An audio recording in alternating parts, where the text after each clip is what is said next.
12월 30일 수요일 말씀 동무입니다. 시편 14편 1절부터 7절까지 말씀인데 코람데오입니다. 하나님의 면전에서 하나님 앞에서 이런 의미입니다. 오늘 말씀은 어리석은 자에 대한 이야기가 나옵니다.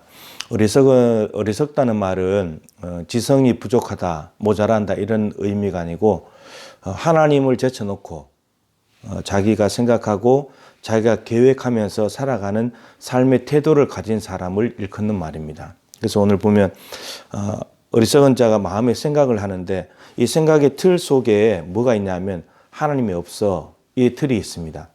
이 없다는 말은 이런 의미입니다. 하나님의 존재 자체를 부정하는 것이 아니고 하나님이 있다고 생각은 하는데 저 멀리 계신 겁니다. 너무 멀리 저 하늘에 계셔가지고 이 땅에서 일어나는 일에 대해서 전혀 모르시고 개입하지 않는다. 개입하실 수 없다. 이렇게 생각한다는 거죠. 이렇게 생각하다 보니까 자기 소견에 옳은 대로 행합니다. 하나님 멀리 계셔서 안 보니까, 못 보니까, 이 땅에 일어나는 일을 전혀 모르니까. 그래서 하나님을 우습게 보고 하나님을 깔보는 태도를 의미하는 거죠. 이런 사람은 하나님이 있지만 없다고 생각하고 개입하지 않는다고 생각하기 때문에 뒤에 나오기를 부패합니다. 자기 마음대로 죄지니까 자기 소견에 옳은 대로 행한다고 살아가지만 인간의 소견, 인간 자체가 욕망과 야망으로 가득 차 있기 때문에 그것이 옳다고 생각하는 바대로 살아가게 되면 부패하게 되고 행실이 가증하게 되고 선을 행하는 것이 없다. 이렇게 된다는 것이죠. 그래서 이렇게 생각하면서 살아가다 보니까 하나님을 전혀 찾지 않아요. 하나님 너무 멀리 계시다고 생각하고 안 본다고 생각하고 있으니까 찾을 리가 없고 하나님을 부를 리도 없는 거죠. 이렇게 다 연결이 됩니다. 하나님이 있지만 없다고 멀리 계시다고 생각하니까 하나님을 찾지도 않고 하나님을 부를 리도 없고, 그러면서 이 어리석은 자들은 마치 악인과 똑같아서 어떻게 살아가냐, 하나님의 백성들을 괴롭혀요. 의인들을 힘들게 만들어요. 네, 그런 삶이 여기 기록되어 있습니다.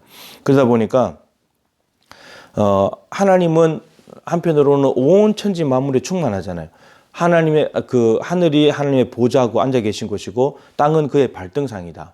그러면 하나님의 의자가 저 하늘에 있고 발은 땅에 있대요. 그러면 하늘과 땅을 다 다스리고 있는 분이고 충만한 분이라는 거죠.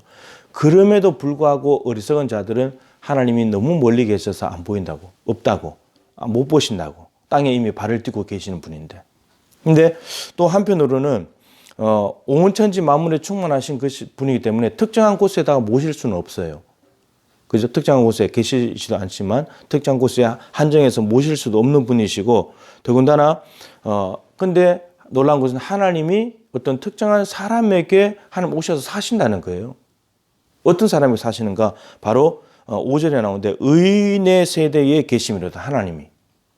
어리석은 자는 하나님이 저 멀리 계셔서 내 삶을 모르시고 이 땅에 일어날 일도 개입하지 않는 분이라고 생각하기 때문에 하나님을 찾지도 않고 부르지도 않지만, 그러나 온 땅에 충만하신 하나님은 의인의 세대에 함께 계신대요. 의인은 하나님을 찾는 사람이죠. 하나님과 좋은 관계를 맺고 있는 사람이죠. 그리고 6절에는 가난한 자는 하나님을 배고파하는 자, 심령이 가난한 자, 하나님만을 소망하고 하나님을 배고파하는 사람, 하나님을 갈망하는 사람이죠. 하나님은 그 사람에게 가서 거하신다는 겁니다. 임마누엘 하신다는 거예요. 거하신다니까. 똑똑똑 문 열어라, 내가 들어갈게. 문을 열면 하나님이 들어오셔서 사신다는 겁니다. 이 의인들, 가난한 사람들은 하나님을 갈망한다는 거죠. 온 천지에 충만하신 하나님이 내 안에도 오십시오. 근데 어리석은 자들은 하나님 저 멀리 계신 분, 나와는 상관없는 분, 이 땅에 일어나는 일을 모르시는 분, 내가 아무리 죄짓고 살아도 하나님은 모르시는 분, 이렇게 생각하니까 전혀 다른 삶이 되는 거예요. 그리고 또 하나, 하나님은 그의 피난처가 되시도다. 의인으로서 하나님을 갈망하며 살아가는 사람들에게는 하나님이 피난처가 되어 주신답니다. 악인들, 어리석은 사람들이 너무 괴롭히니까 하나님 그렇게 피할 길을 주신다라고 말하고 있습니다. 어리석은 자, 악인은 하나님 의식이 없어요. 근데 의인은 하나님을 의식합니다. 이게 코람데오예요. 하나님이 지금 내 앞에 계시다. 이런 거예요. 요셉이 보디발의 아내가 유혹했을 때 이렇게 말하잖아요. 내가 어찌 이 큰 악을 행하여 하나님께 죄를 지으리까. 보디발의 아내가 유혹하는 그 현장에, 요셉하고 둘이 있는 그 현장에 하나님이 그게 보고 계시다는 생각을 요셉이 갖고 있다는 거예요. 이게 코람데오, 하나님의 면전에서라는 뜻이에요. 어리석은 사람은 하나님 저 멀리 있으니까 내가 뭐 이렇게 간음하고 이렇게 성적인 죄를 짓는 것을 하나님이 모를 거야. 이렇게 생각하는 것은 어리석은 사람이고, 근데 요셉은 의로운 사람이고 하나님을 찾는 갈망하는 사람이었기 때문에 하나님이 지금 이 현장을 보고 계실 거야. 내가 하나님께 죄 지을 수 없지. 이렇게 생각했다는 겁니다. 다윗도 사울의 옷자락을 베고 왔을 때 하나님을 생각했잖아요. 그래서 마음에 뉘우쳤잖아요. 내가 하나님의 기름 부음 받은 자를 손대었도다. 그냥 나를 죽이려는 원수 옷자락 뺀 게 뭔 잘못이라고. 근데 하나님이 보고 계셨다는 것을 깨닫게 된 거죠. 그러면서 하나님께 내가 잘못했다고. 시므이가 저주를 했습니다. 압살롬을 피해서 도망갈 때. 그때 이렇게 말하죠. 다윗이 놔둬라. 하나님께서 시므이를 통해서 나에게 하시는 말씀입니다. 하나님을 의식하는 거예요. 저주의 말도 하나님 앞에서 들어버리니까 시므이를 어떻게 할 수 없는, 이게 다윗이 코람데오의 정신이었습니다. 욥도 자기 재산을 다 잃고 난 뒤에 정말 절망하고 원망하고 뭘 할 수 있는 그런 상황인데 하나님을 원망하지 않잖아요. 하나님 찬송하잖아요. 하나님을 의식하는 거예요. 하나님의 주권을 인정하는 거죠. 그래서 오늘 하루도 내가 누군가와 대화를 할 때 하나님이 거기 있다고 생각해 보세요. 그러면 우리 입에서 나와서는 안 될 말이 있을 거예요. 하나님이 없다고 생각하면 나올 수 있는 말인데 하나님이 있다고 생각하면 그 말은 안 했었어야 될 말이 있을 거예요. 밥 먹을 때도, 어떤 회의를 할 때도, 어떤 행동을 할 때도 하나님이 거기 계셨다면 그렇게 했을까요? 하나님이 거기서 우리처럼 눈에 보이는 분으로서 만약에 계셨다면 내가 그렇게 행동했을까요?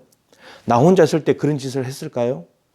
그러니까 하나님을 의식하는 것, 하나님 면전에서 내가 지금 살고 있다는 이 의식은 우리의 삶을 많은 부분을 조절해주고 또 절제하게 만들고 조심하게 만들고 신중하게 만드는 거죠. 그래서 이 코람데오 정신은 종교개혁자들의 정신이었습니다. 우리도 하나님의 면전에서 오늘 24시간 모든 삶을 하나님이 저 멀리 계신 하늘에 계신 분이지만 우리 아버지시니까, 우리 마음에 계시니까, 우리의 삶을 다 보고 계시니까 그것을 의식하면서 오늘도 말 한마디 조심하고 행동 하나 조심하고 하나님이 기뻐하시는 말, 덕을 끼치는 말, 하나님께 영광이 되는 행동을 통해서 오늘도 하나님과 함께 동행하는, 하나님의 때로는 피난처가 되어주는 그러한 놀라운 삶을 살아가게 되시기를 주님의 이름으로 축복합니다.